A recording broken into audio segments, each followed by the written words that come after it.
Ini Gustavo yakin timnya jika dengan timnas Persija. Indonesia mempunyai kepercayaan diri yang besar, maka bisa melaju cukup jauh di Piala Asia 2023.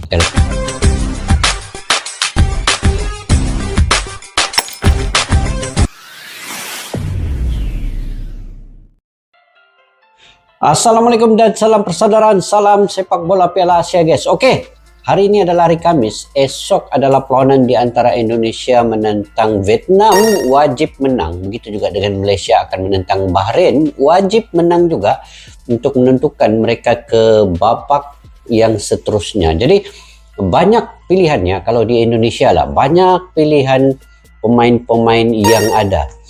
Terutamanya kalau saya melihatnya untuk di lini belakang itu adanya Jordi Amat, Elkin Bagot, Rizky Ridho, Justin Hubner, Sandy Walsh, Sedi Patinama. Jadi Sinteyong harus dan perlu memilih yang paling terbaik untuk menentang Vietnam ini. Kemudian di lini tengah adanya aset di lini bagian gelandang ini untuk Indonesia adanya Marcelino Ferdinand, Yaakob Sayuri, Mark Locke, Ivar Jenner, Witan Egy itu di bagian mungkin gelandang dan juga bagian sayap lah kan. Asnawi Mangku Alam pun bisa untuk bermain di sayap daripada bawah.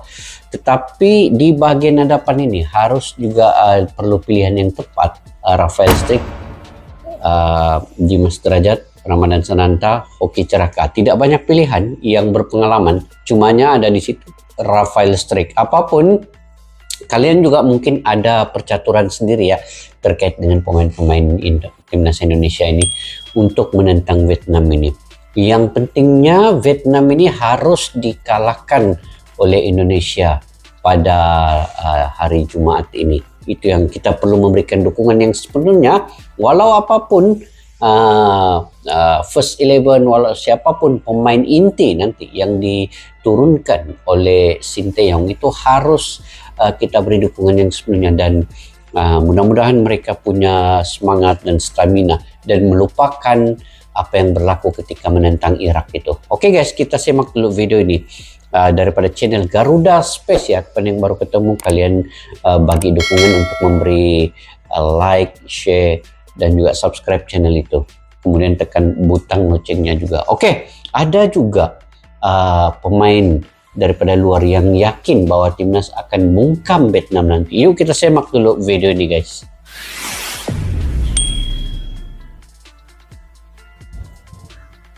Timnas Indonesia di Piala Asia 2023. Media Jepang waspadai Pratama Arhan, kelemahan Elkan Bagot yang wajib dibenahi jelang lawan Vietnam. Simak informasi selengkapnya sebagai berikut. Ada banyak perkara lah kan yang dibincangkan. Jepang pun melihat sudah permainan Indonesia, ada mata-mata ya diletakkan. Performa skuad Garuda, striker asal Brazil. Ini striker asal Brazil beri dukungan ya. Kiprah timnas Indonesia di Piala Asia 2023 turut mengundang perhatian striker asal Brazil Gustavo Almeida. Kendati baru saja menelan kekalahan atas Irak, Gustavo mengaku optimis bahwa skuad Garuda mampu berbicara banyak di ajang 4 tahunan tersebut. Diketahui Gustavo cukup paham dengan kekuatan timnas Indonesia. Setelah musim berkompetisi di tanah air, membuat ex-Arema FC tahu bahwa pemain-pemain timnas Indonesia punya kemampuan yang bagus. Bahkan ia mendoakan timnas Indonesia bisa memberikan hasil yang terbaik di Piala Asia 2023. Terlebih ada Rizky Ridho yang merupakan rekan satu tim di Persija. Ini Gustavo yakin timnya jika dengan timnas Persija. Indonesia mempunyai kepercayaan diri yang besar, maka bisa melaju cukup jauh di Piala Asia 2023. Bahkan ia menyebut Rizky Ridho dan kawan-kawan bisa sampai ke babak final. Oke guys, yang masa perlawanan menentang Irak tuh, yang lini bagian pertahanan, Elkin Bagot ada situ, Jordi Amat, Rizky Ridho ada di situ. Bagaimana menurut kalian permainan Elkin Bagot dan juga Jordi Amat? Siapa yang lebih menonjol dan siapa yang harus ditingkatkan lagi permainannya? Kalian komentar guys di bawah nanti. Striker berusia 27 tahun tersebut membayangkan bahwa timnas Indonesia seperti Maroko di Piala Dunia 2022. Seperti Maroko. Pasalnya Maroko secara mengejutkan mampu menembus semifinal di kejuaraan tersebut. Tentu Betul, saya mendoakan betul. yang terbaik untuk Rizky Ridho karena dia adalah pemain Persija. Tapi saya pun mendoakan untuk seluruh pemain, pelatih, official Timnas Indonesia yang berjuang di Piala Asia 2023. Kita semua tahu bagaimana Maroko bisa mencapai semifinal di Piala Dunia 2022. Mereka bisa menang melawan tim-tim besar. Saya harap Betul. Indonesia selalu percaya untuk bisa menang di setiap laga. Mereka Ucap bisa menang untuk Mustafa tim besar. dikutip dari laman resmi Persija Jakarta. Kendati demikian, anak asuh Sintayong butuh perjuangan ekstra keras. Pasalnya, lawan yang akan dihadapi selanjutnya adalah Vietnam pada 19 Januari. Oke, Vietnam ini adakah yang Van Den Hoe itu main? Kalau ada itu memang sekarang ini dia susah sedikit lah ada VAR kan. Tapi harap-harap pun sistem VAR ini digunakan sepenuhnya lah. Jangan sampai yang macam menentang Irak tuh kan. Ada VAR pun tidak digunakan untuk melihat offside. Jadi ini lawan Vietnam nih selalu main keras, main kasar. Jadi harusnya sistem VAR itu berfungsi dengan baiklah nanti ya. Dan Jepang pada 24 Januari mendatang. Sintayong mengakui sendiri jalan terjal menghampiri skuad Garuda untuk lolos ke babak 16 besar. Namun dengan banyaknya dukungan dan usaha keras dari para pemain, bukan tidak mungkin sejarah baru akan tercipta bagi tim Merah Putih. Tapi pemain-pemain timnas Indonesia memang berusaha keras sudah juga pun. Kelemahan Elkan Bagot yang ini wajib dibenahi jelang kelemahan lawan Elkan Vietnam. Bagot. Memang Elkan Bagot hari itu nampak kurang Pertama, kurang tenang. perform lah kan. Nah ini kurang tenang. Elkan Bagot terlihat kurang tenang dalam mengantisipasi serangan pemain Irak. Itu bisa dilihat ketika laga baru berjalan 2 menit, pemain Ipswich itu menerima kartu kuning usai mengganjar pemain lawan. Kurangnya menit bermain kena bersama kartu klub kuning juga ya. berpengaruh pada hal tersebut. Terlebih Elkan Bagot sendiri masih terbilang muda. Kendati demikian, menghadapi Vietnam yang notabene telah beberapa kali bertemu, tentu masalah keterangan Elkan Bagot bisa teratasi. Mudah-mudahanlah dia akan tenang menentang Vietnam nanti. Kedua, Pergerakan lambat. Elkan Bagot dikenal sebagai pemain Pergerakan bertahan yang suka lambat. membantu serangan timnas Indonesia. Dia tak jarang maju ke depan untuk mencetak gol. Tapi biasanya itu dilakukan ketika menghadapi lawan yang mudah dan itu tidak berlaku saat menghadapi Irak.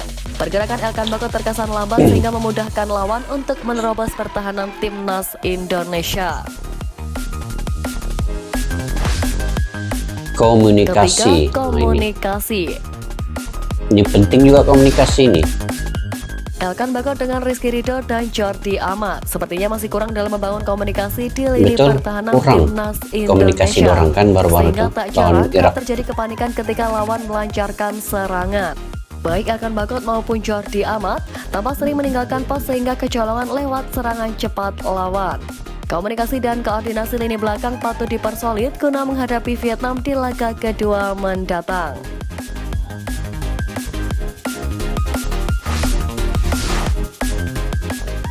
Soroti Pratama Arhan, media Jepang waspadai kualitas ini timnas media Jepang Indonesia. pun sudah waspadai kualitas timnas Indonesia nih.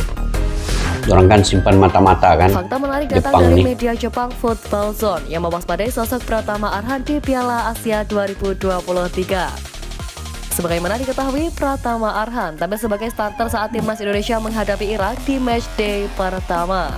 Mentak sebagai fullback kiri, lemparan maut Pratama Arhan langsung membahayakan gawang Irak di awal babak pertama. Saat itu lemparan jauh Pratama lemparan Arhan nah. membuat back Irak Pratama kesulitan Arhan mengawal nih. pemain jagung timnas Indonesia seperti Elkan Bagot. Bola memang berhasil dibuang back Irak, namun si kulit bulat Sikit menjadi lagi, liar. Bola liar yang terbuang keluar kotak penalti Irak kemudian disambut Marcelino Ferdinand dengan sepakan kaki kirinya. Sikit Sayangnya lagi nih. tembakan Marcelino Ferdinand masih membentur mister gawang Irak. Sejak saat itu para pemain Irak mencoba menghindari membuang bola di area pertahanan mereka. Sebab jika itu terjadi, mereka bakal dihadapkan dengan seorang Pratama Arhan. Hal itulah yang menjadi sorotan tajam media Jepang. Ini Pertama Aksi punya mantan pemain Tokyo Verdy Pratama lemparan Arhan ini. melemparkan dengan kekuatan besar sangat menarik Mantap. perhatian. Setelah lemparan itu, Marcelino Ferdinand mengambil bola rebound, namun masih membentur mister gawang. Tulis Football Zone. Dalam pemberitaan yang sama, Football Zone juga mengambil sejumlah komentar netizen Jepang di media sosial. Football Zone menyoroti satu analisis dari netizen yang meminta Jepang mewaspadai lemparan Pratama Arhan. Sebab dua gol yang masuk ke gawang Jepang saat bersua Vietnam terjadi lewat bola mati, yakni sepak pojok dan tendangan bebas tidak langsung.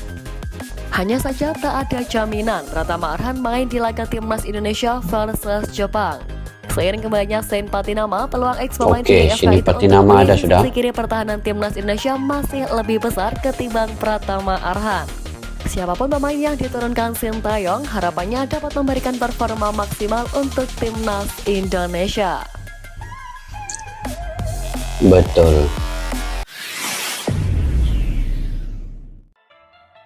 Oke guys, saya setuju di akhir video ini siapapun yang diturunkan itu harus kita memberi dukungan yang penuh. Ya itu memang benar guys, sebab apabila mereka diturunkan di first 11 itu adalah list yang terakhir yang diberi kepercayaan oleh STY ataupun Sintayong untuk menentang Vietnam nanti. Dan siapa saja yang akan diberikan itu, mudah-mudahan mereka akan memberi perform yang baik.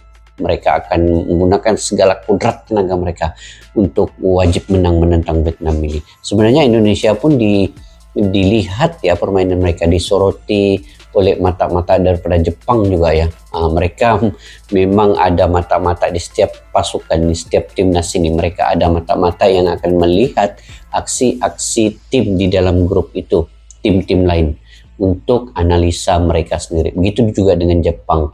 Dia tidak pernah memandang rendah siapapun. Jepang itu kelebihan Jepang nih. Siapapun timnas, dia tidak pernah memandang rendah. Dia akan